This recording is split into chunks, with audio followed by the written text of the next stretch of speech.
Welcome to the PFKC Podcast Corner.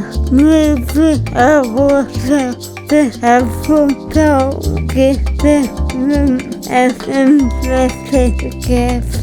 We are more casual and practice everything as well as asking questions. Hello everyone, welcome to the People First podcast. Today we have a very special guest called Alison Weir. She's a historian and she's also an author. We were going to interview last year and unfortunately she couldn't make it, but she's here now, so welcome. We're very, very proud to have her join us on this episode. Hello, Alison. Welcome to the podcast group. Hi there. Lovely to be with you. Why did you decide to become an author and when? When I was 14, my mother marched me into a library and said, get a book, because I'd graduated from books to pop magazines and comics. And I found this rather cheap, trashy-looking historical novel called Henry's Golden Queen, about Henry VIII's first two wives, Catherine of Aragon and Anne Boleyn. And I devoured it. I was hooked overnight. And I rushed off to my school library. I read it in 2 days, rushed off to my school library and to find out the truth. And I've been looking for it ever since. And a passion was born. My mother was very pleased, as you can imagine. I can imagine it. How long have you been doing it? I was first published in 1989, but I was passionate about history for a long, long time, since since 1965. So for a long time. Have any other authors inspired you, or was it just natural? No, well, yes. I would like to say Lady Antonia Fraser. Her book on Mary Queen of Scots came out when I was 18, and I just wanted to be the new Antonia Fraser. I found her completely inspirational. And I had the privilege of meeting her. I had met her several times over the years, but recently I was able to met her and said, you have been such an inspiration to me. And she was very gracious. I might get her on the show. Yes, you might be able to. She's getting on a bit now, but she's a very nice lady and a wonderful historian. Do you have any upcoming books? Yes, I've got a novel called The Boleyn Secret coming out in May, and it's about Anne Boleyn's niece, Catherine Carey, and I can't tell you any more about it because it's a secret. How does it feel to be a best-selling female historian? Still pinching myself. I've 38 books, just about to publish my 39th, and I just can't believe it happened. Yeah, you're a great inspiration. Thank you. Well, where do you get your ideas from? Over the years, there have been subjects I really wanted to write about, like Henry VIII's wives, Elizabeth I, Eleanor of Aquitaine. So I've covered all those subjects. I had a lot of subjects I knew I wanted to write about. I read about them a lot. And then along the way, you find out other things. Research. In the course of research, you find out other things you want to write about. And then I come up when it comes to the time for a new book, I send a list of several subjects I'd like to write about to my publishers, my agent, and then we draw up a short list, and then they choose from there. But I'm always thinking of subjects. I'm passionately interested, and there's so many things I would like to write about. So are your books non-fiction or fiction? I write both fiction and non-fiction.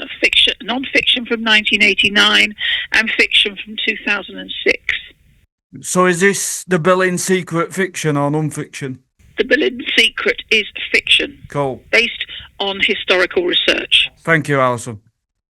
So a lot of your books are based on the Tudors. Am I right in thinking that's your favourite historical period? Yes, the Tudors. Yes, the Tudors.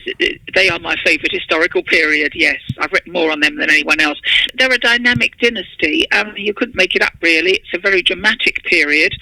Imagine a king with 6 wives, a young queen beheaded after reigning 9 days. I say, and then the burning of the martyrs under Mary I, and Elizabeth I, a great survivor, inherited a bankrupt kingdom, and was still there when she died 45 years later. Okay. But I also love the medieval period. What else do you find important about history? Is there anything? Have you ever been to a history event? I've done 1,170 events in my time. Never. I have. So yes, so I have been. Yes, I have been. Yes, and I love doing them. I really do, and it's nice to meet people who are enthusiastic about history. And so yes, I have been to a history event. Yes.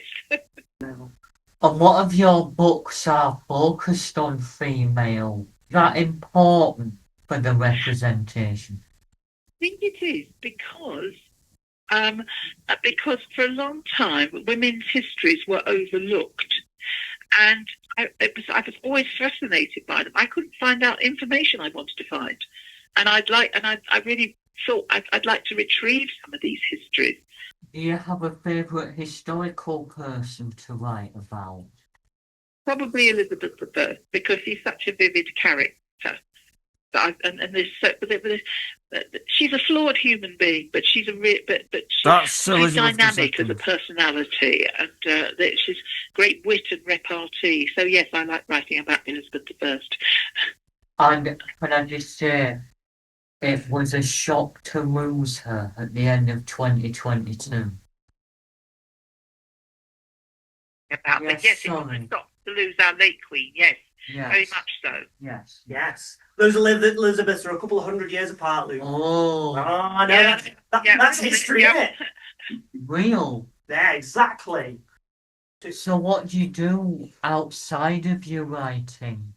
I also run historical tours. I run a 10-day tour each year, sometimes 2 of them, which I develop and lead myself. I've got a company that does that. And then in my leisure time, I like music. I like going out, socialising, meeting people, all kinds of things. I love art, all sorts of things. I'm very busy. Well, it sounds it. How can you get involved with it all? In 2010, to help the Smithsonian Institute in Washington develop a Tudor tour in England. Oh. And I ended up leading it. And after that, they wanted me to go back and do another one for them. But I didn't want to do the same tour every year.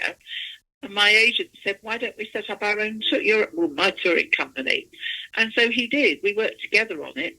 And we started off with 15 guests the first year in 2011. And then it got more and more, more and more popular. We never advertised. It's all word of mouth. So that's how it started. That's how it came about. I love doing them. What are your plans for the future? Right. Great, that's good. Are there any events based in Yorkshire you are involved in? I'm sorry. No, I think the nearest one's going to be Alnwick Castle. It's not in Yorkshire, obviously. Oh, I've been there before. But no, I don't have anything. I've not had any requests from Yorkshire yet. I love Yorkshire. I've got relatives in York. Oh, wow. Yeah, I love it. And where are you based? We're based in Keighley.